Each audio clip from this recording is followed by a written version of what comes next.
আজ আমাদের বিচ্ছেদের অনেক দিন হয়ে গেল, তুমি আমাকে ভুলে গেলে। জানো, সবাই বলে মানুষ পরিবর্তনশীল, তবে আজ দেখো আমি পরিবর্তন হতে পারলাম না। তাহলে কি আমি মানুষ না?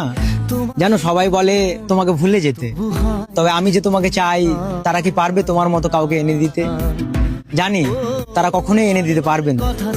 আমি এটাও জানি আমি কখনোই তোমাকে পাবো না। শুনেছি তুমি বেশ সুখেই আছো, তাও একখানা জেদ ধরে বসে আছি, তোমার ওই সুখের বাধা হব না। সবশেষে তোমাকে নিয়ে একটাই কথা বলবো, তুমি ছিলে আমার কাছে চাঁদ সাত আসমানের তারার সমান। আমার দুর্ভাগ্য তোমার অযোগ্য, তুমি যাকে চাইলে আর যে তোমাকে পেলো, সে অনেক বড় ভাগ্যবান। তোমার আমার প্রেম আমি আজও বুঝিনি, ওই চোখের চাওয়াতে প্রেম আজও দেখিনি।